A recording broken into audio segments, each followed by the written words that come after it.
Assalamualaikum warahmatullahi wabarakatuh. Kami dari kelompok 9 ingin melakukan wawancara tentang sejarah Orde Baru. Waalaikumsalam warahmatullahi wabarakatuh. Bagaimana Pak kabarnya? Alhamdulillah hari ini baik, dalam keadaan sehat. Mudah-mudahan kalian juga pada sehat ya. Amin ya Pak, amin. Boleh kami minta waktunya sebentar untuk mengurai terkait Orde Baru? Saya memang lahir di zaman-zaman Orde Baru ya. Mungkin saya sedikit bisa menjelaskan kaitan dengan Orde Baru. Baik Pak, kami mau bertanya, apa yang Bapak ketahui terkait Orde Baru? Orde Baru itu masa-masanya perubahan masa Orde Lama ke Orde Baru ya. Di zaman Soekarno ke zaman Soeharto tentunya itu adalah perubahan dari Orde Lama ke Orde Baru, yaitu ketika adanya kejadian yaitu pembunuhan yang 7 jenderal itu ya, sehingga menyebabkan berubahnya sistem pemerintahan dari zaman Orde Lama ke Orde Baru. Dan kebetulan dia yang menjabat sebagai itu kan Pak Soeharto ya, Jenderal Soeharto.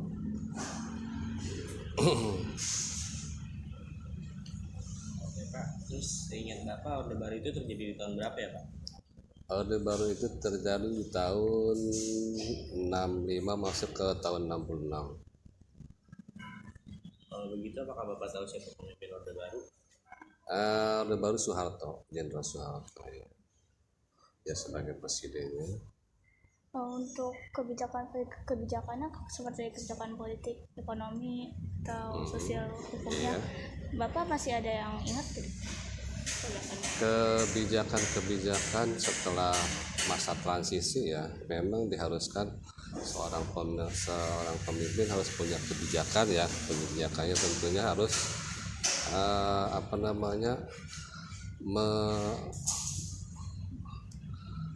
mengkondisikan ketika masa peralihan itu ya. Ada kebijakan politik, kebijakan ekonomi. Kebijakan politiknya itu terbagi dua, itu politik luar negeri dan politik dalam negeri.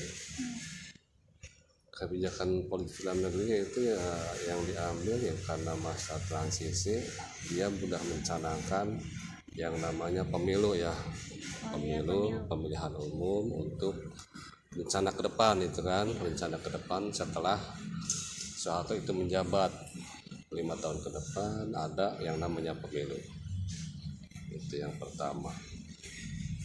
Yang kedua, Soeharto juga punya kebijakan politiknya adalah dengan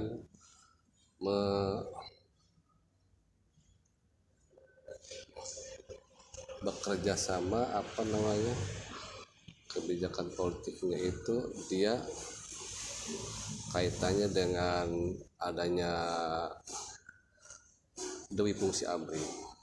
Dia mengkondisikan juga jabatan-jabatan penting itu dijabat oleh ABRI ya, karena memang masa itu kan masa transisi, masa-masa genting, sehingga jabatan penting itu dipegang oleh ABRI, oleh tentara.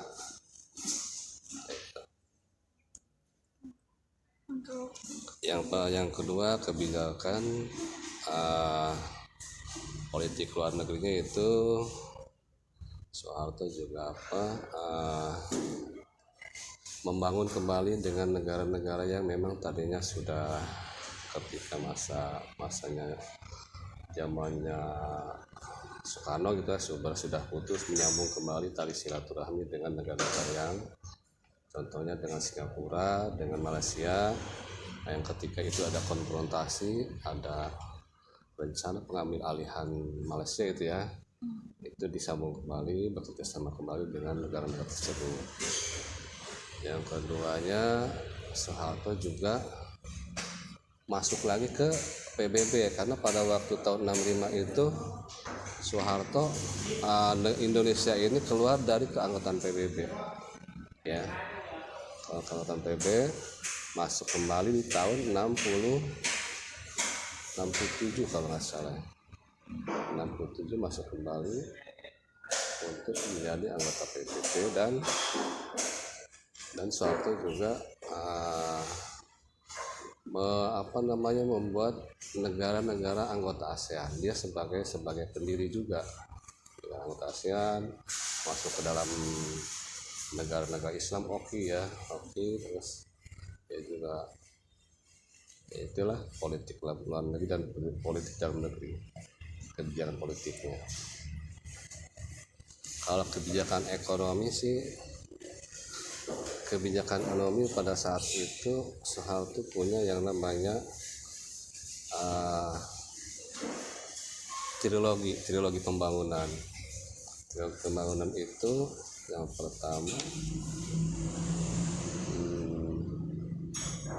dia ingin menumbuhkan pembangkitan ekonomi yang sangat tinggi, karena memang pada masa itu kan ada inflasi yang sangat tinggi ya. Dia ingin tumbuhkan kembali yang pertama. Yang kedua, dia ingin membangun sarana prasarana sampai ke daerah-daerah.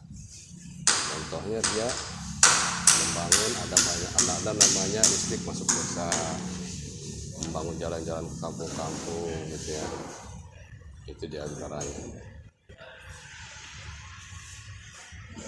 Kalau kebijakan ekonominya, yang kebijakan ekonomi itu kan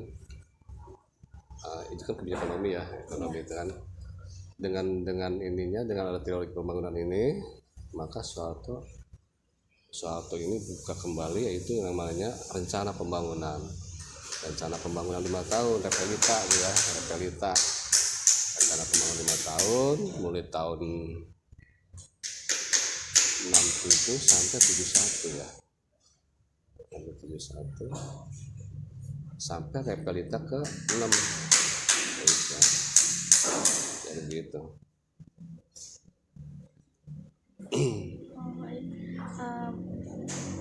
Kebijakan sosial hukumnya ada yang Bapak ingat nggak?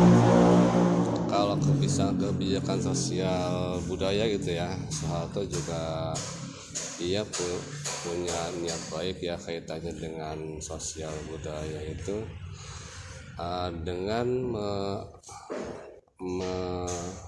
memberikannya jabatan kepada menteri penerangan gitu ya, menteri penerangan yang menyaring berita-berita yang tidak bagus, kaitannya dengan media-media sosial yang tidak layak untuk masyarakat gitu ya. Contohnya ya surat kabar yang ada menampilkan gambar-gambar yang tidak layak untuk anak-anak muda gitu ya. Sama dia oleh menteri penerangan ini langsung ditutup izinnya gitu. Itu namanya menteri penerangan kalau kaitannya dengan sosial budaya ya. Dan selektif sekali dengan budaya-budaya luar. Soeharto juga sangat konsen dengan budaya jangan sampai masuk ke Indonesia gitu. Kalau sekarang kan berbeda ya, budaya luar sudah bercampur baur dengan budaya Indonesia. Udah saru lagi di sekarang ini. Kalau kebijakan hukumnya seperti Ya, kebijakan hukum karena saat itu memang masa peralihan ya kalau menurut saya sih semua terlayani gitu ya, secara hukum baik rakyat kecil, baik rakyat menengah, jadi tidak ada pilih kasih gitu ya. Setara dia tidak ada pilih kasih terhadap rakyat kecil, jangan sampai rakyat kecil di penjara sementara yang punya jabatan aman-aman aja, tidak seperti itu. Jadi masa Orde Baru ini kayak lebih teratur ya Pak? Memang sih Soeharto punya Soeharto itu dia sudah berpengalaman ya, karena memang dia juga sebagai sebagai ajudan waktu itu ya, ajudannya LB Murdani ya, Dia udah pengalaman di bidang kaitannya dengan ahli strategi gitu ya, udah berpengalaman dia. Jadi ketika dia menjabat itu langsung memahami.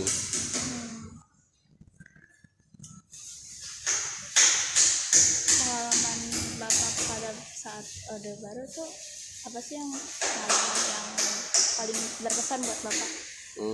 Kesannya Kesan baik? kesan kaitannya dengan kepemimpinan ya. Kepemimpinan Soeharto itu kan desa yang selama dia menjabat itu disegani oleh, bahkan di Asia ya, di Asia itu sangat segan terhadap Soeharto kaitannya dengan kepemimpinannya ya. Kalau dengan masyarakat, Soeharto sangat santun, elegan gitu ya penampilannya, semurah senyum ya. Saya suka dengan Soeharto, dan kebijakannya juga saya selama saya di masa Orde Baru ini, contohnya nih ya kaitannya dengan inflasi ya, kenaikan harga. Soeharto ini bisa menekan kenaikan harga dengan cara ketika contohnya bensin ya, harga bensin di dunia itu naik, Soeharto tidak serta-merta naik tinggi gitu ya. Dia bertahap naiknya itu dari 550 ke 600, dari 500 ke 550. Jadi naiknya itu enggak nyampe puluhan persen, hanya 10% paling.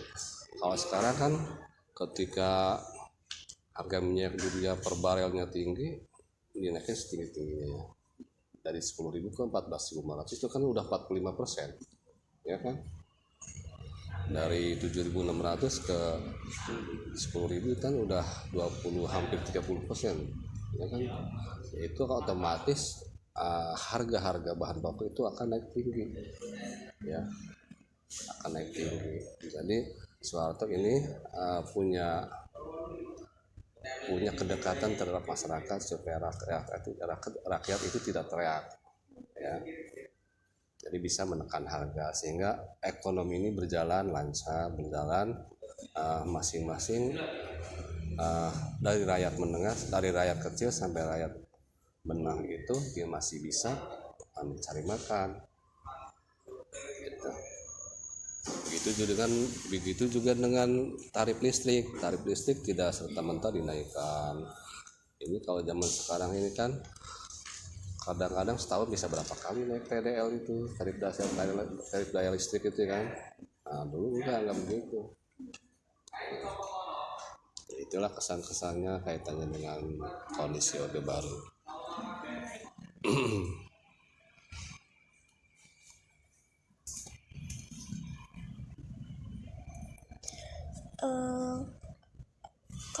Kalau yang Bapak tahu, kalau berakhirnya masa Orde Baru atau awal reformasi itu tahun berapa ya Pak? Reformasi itu ketika itu bergejolak harga ya. Harga memang itu juga kalau saya tahu itu diinisiasi oleh orang-orang luar juga. Ada yang namanya 9 naga, orang-orang kuat di Cina gitu ya, ataupun dari Yahudi ya. Itu terjadi tahun 98, adanya kenaikan harga dolar sampai saat itu sampai dari harga berapa ya, 7.500 sampai ke 15.000 harga dolar itu, sehingga merubah semua sistem, merubah kenaikan harga semua barang-barang. Otomatis rakyat itu bergejolak, mengadakan demo. Saat itu di banyak yang dari pelopor ya, ada Sri Bintang Pamungkas, ada Rizal Ramli, Amin Rais, banyak aktivis 98 itu yang masih ada zaman sekarang, juga masih ada aktivis-aktivisnya kayak Adiana Putipulu itu kan masih aktivis 98 juga gitu kan. Itu di situ kan ada garis kiri, ada garis kanan ya. Ada garis kiri yang memang pro ke luar negeri itu ya, itu garis kiri namanya. Yang tidak murni untuk menurunkan Soeharto. misi di balik itu, di misi di balik menurunkan salju ada misi dari Agaris Kiri ini. Gitu. Kalau garis kanan itu kan ada yang terjebak gitu, terjebak ikut-ikutan ya, terjebak ikut-ikutan menurunkan Soeharto. Padahal tidak demikian sebenarnya. Soeharto juga itu adalah rekayasa orang-orang yang memang ingin menurunkan Soeharto. Orang-orang garis kanan ini terjebak, mereka terjebak dalam lingkaran, dalam siasat mereka. Kayak Amin Rais, apa nama itu, Rizal Ramli, Sri Bintang Palsu, itu terjebak, mereka terjebak dalam sistem. Segitu aja Pak. Ya, terima kasih banyak ya Pak atas waktunya. Ya. Terima kasih Pak. Assalamualaikum.